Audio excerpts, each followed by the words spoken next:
Hi, Kimber Spradlin here with Ben Dowling, founder and CEO of IPinfo, for this session on location, location, location. We've talked a lot at Graylog Go today in various sessions about providing context to the data that you're bringing into Graylog. So I've asked Ben to join us for a session on how Graylog and IPinfo are working together to do exactly that. Ben, it's kind of in the name, but start us off with a quick overview of IPinfo, what it does, why you started it. Go ahead, throw in a few points on why IPinfo is more effective than maybe some of the other options out there. Sure. Yeah, thanks. And yeah, great to be here with you. It is in the name. So, IP address information is what we provide. Your primary data set is IP geolocation data. So it maps from an IP address to a location, and we'll give you city level location information. So an IP address, we say, hey, this is in Seattle in Washington in the US. We give zip code and time zone information. We started back in 2012 primarily as an API provider of geolocation data. Since then, we've been expanding our offerings. In terms of the data sets we offer, we now offer mobile carrier detection. So we'll tell you if it's a mobile IP address and which carrier it belongs to. So you might say, hey, this is a T-Mobile IP address.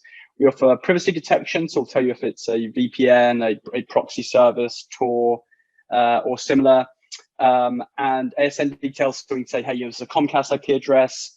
And so in addition to offering additional data sets and different contexts around IP addresses, one thing we've expanded to beyond just API data is data downloads. So you have CSVs, other download formats, and then product integrations. And so I guess our two main focuses are expanding our data offerings, making our data better, more accurate, better coverage.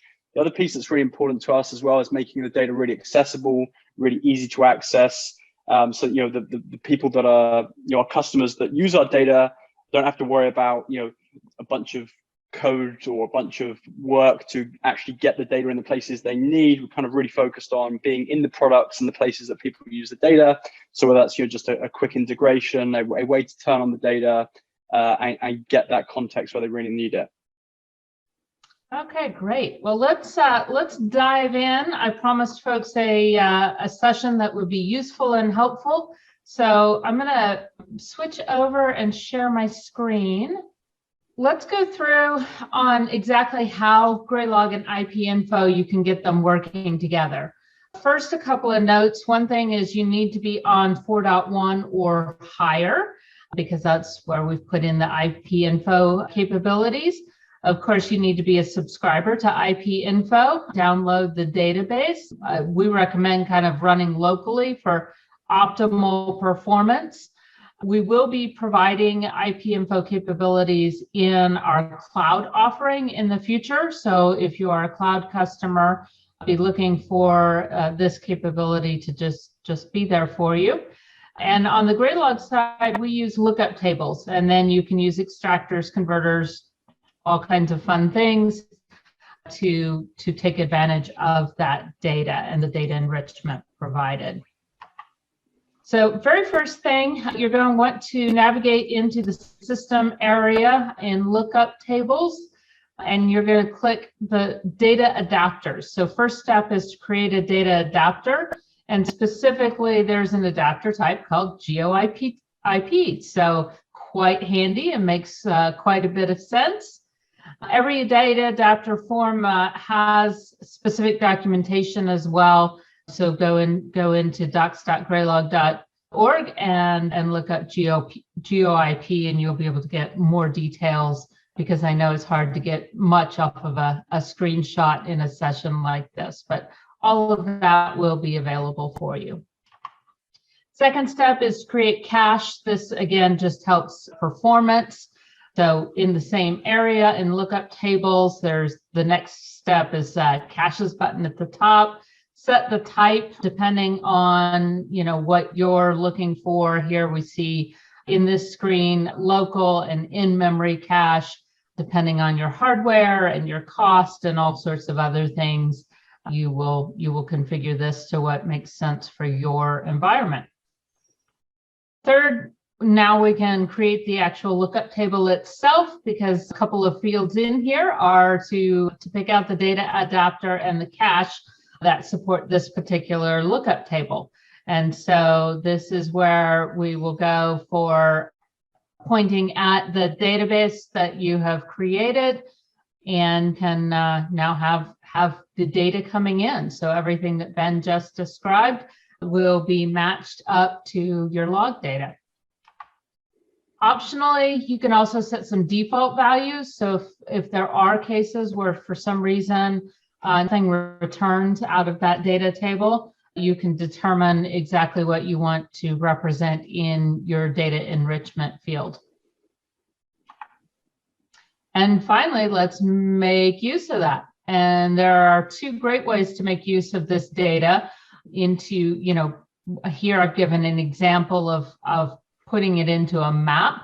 That can either be done as part of a search result. So if you've built out a search and you've designated your output type as world map, big red arrow here, and then you can also put it into a dashboard, either off of completed search, right click, add to the dashboard you want it to include, or you can start in the dashboard and go from there. So that is a very quick couple of minutes on how to make use of this data. So Ben, now that we've walked through the setup process on the Graylog side, I'd like to hand it over to you to show some of the data that you can get out of IPinfo. We kind of quickly listed it out, but I think it's really important to show exactly what that looks like, what sort of context there is around that data. So with that, take it away. And I hear you've got some brand new stuff to show us as well. Yeah, absolutely. Yeah, thank you. So I think the IP geolocation is one of our primary data sets, and is one that's sort of well understood, right? It's like, here's an IP address, roughly where in the world is it located, and you're at the city level. But one thing we're getting sort of more and more interest in, and more questions around is, when we give a location, so we say, hey, this IP address is in Seattle, is there a confidence around that, or are there any caveats around that being the case or not? And that's why we've sort of developed some of our other data sets. One of them is mobile carrier data, where we say, hey, obviously it's very different, say an office-based IP address or a home-based IP address. That's likely to be, at say a fixed location. Or if someone's on a mobile carrier, they could be walking around, or they could be visiting other cities. And so there's sort of less, the location is less specific in those cases. Another really good example of that is VPNs. And so in the case that, hey, I'm at my office, this is my IP address, the location of the IP address and the location of me as someone in that office is the same thing. We're both in Seattle. Whereas for things like VPNs, it could be that there's a user, it could be anywhere in the world connecting through a VPN that happens to be in Seattle. And so in those cases, the IP geolocation of that IP address is still accurate. This is an IP address, the traffic is coming from Seattle, but it may not correlate to where that user actually is. And so, we've got a few different products that kind of give those caveats. Carrier detection, privacy detection is a big one. But then there's this new category that Apple have been in the news a lot lately with their iCloud private internet relay.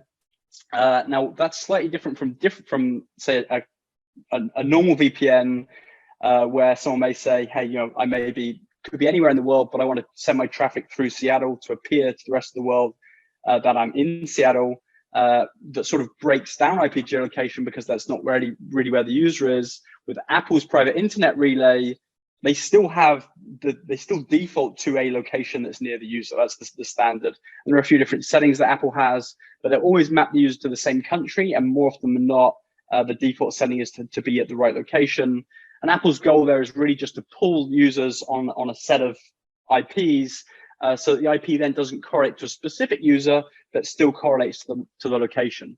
And so we've made a tweak to our privacy detection product to actually flag the Apple private relay, and similar products. Some other providers have some different ones, and we're expecting to see more services like this over time. And yeah, I'd love to show a few different examples on how we cover that in our API. Cool. Let me share my screen.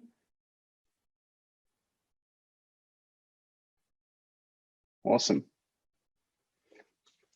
Cool. So yeah, I jump into three examples of IP addresses that all geolocate to Seattle. And you'll see if you've got the Graylog integration, you'll be able to pull up and see that these IP addresses are all in Seattle. But then there's the additional context here that shows that there's actually, sort of three different types of IP addresses in Seattle that can be identified with our privacy data set that can also be integrated with Graylog. So this first example here is a Comcast, big ISP in the US, popular in Seattle, and this is a real Comcast IP address, a random one from Seattle. And you can see here, this is the JSON response that comes from our API, but this data is available as a download or Graylog integration. You can see we've got the geolocation details here. We show that this is an IP address in Seattle, Washington, US.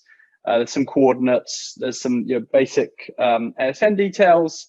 And then on the privacy data set down here, you can see that all these fields are false. So we're saying that for this Comcast ISP IP address, it's not a VPN, it's not a relay, it's not Tor, and it's not a hosting provider. And so this is an IP address where the location of the IP address probably strongly correlates to the user location, right? This could be an office, could be a home user.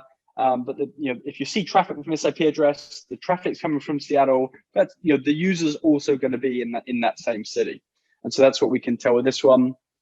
Here's a different example, and this is a real ExpressVPN IP address. So ExpressVPN, a very popular VPN provider, and they have lots of locations around the world, and the user can select a location. I pulled this example up by installing ExpressVPN, picking Seattle and connecting through it, and here's the data that we have for this IP address. So you can see here it's an IP address. We show that it's in Seattle again, right? All the geolocation details exactly the same as the Comcast example. And so with just the geolocation data, it may appear the same as the Comcast example. With privacy detection data down here, we can see that we flag this as a VPN. We do not flag it as a relay. It's not Tor. It's not hosting. Then we actually have the service provider name as well, which in addition to the relay field, this is something that we've just added to our privacy detection data set.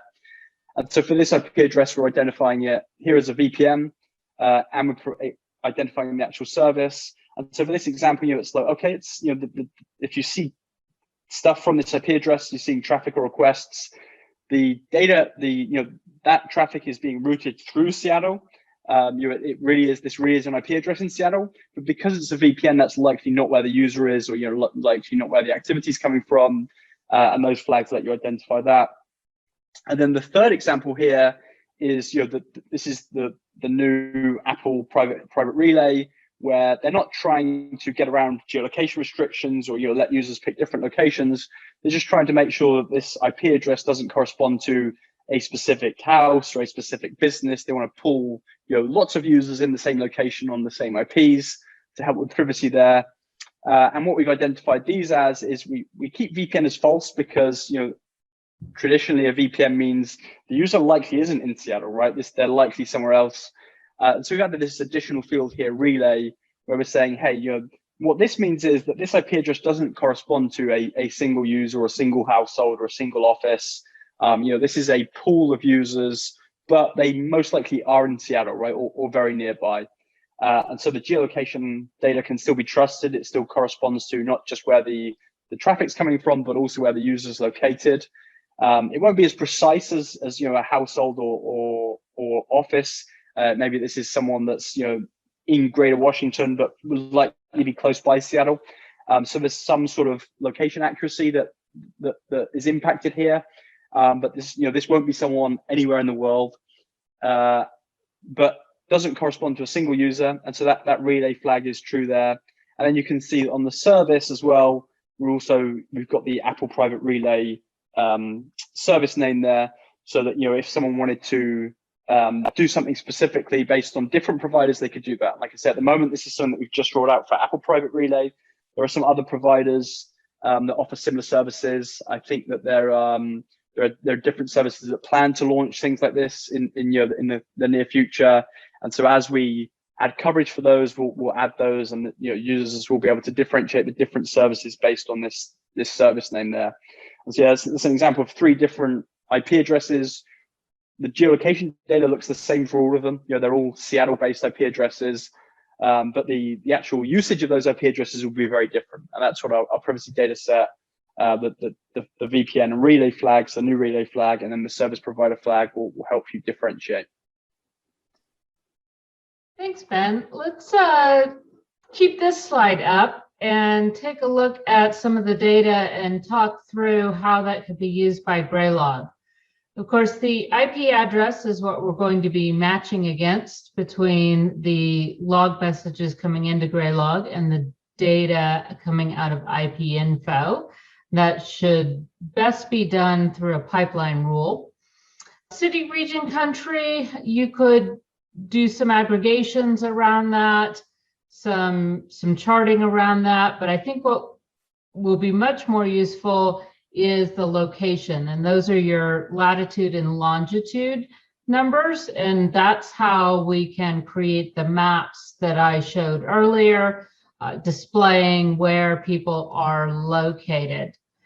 Could also, of course, do some aggregations around the organizational name or the postal code, time zone. We do have a number of folks who get kind of creative with Graylog and use it in place of Google Analytics. So you might find some of these fields useful for that. Now, the new areas or the extended areas of IPinfo, whether it's a VPN coming off of a relay, part of Tor, hosting, and now the brand new one, the Apple Private Relay. Those are some great fields to either include or exclude a particular log message, depending on if you're just trying to produce data maps and you don't want incorrect information to be on your data map. For example, when somebody is coming through a VPN and therefore that longitude latitude number is not very accurate. So these are great fields to include or exclude data when you're building your searches or your dashboards. All right, with that, let's move to the next topic. Now, your Apple Privacy Network, that's fairly new, so I don't know that you have a lot of stories to tell, but can you share kind of some ways that your customers have used this data? Yeah, absolutely. Let me kill my screen sharing quickly. Yeah, so the private relay stuff is new, but we've been getting a lot of requests, from customers asking, how can this be handled, because it is sort of a new category, right? Of this, it's like a VPN, but not quite a VPN in the way that the location handling is still accurate.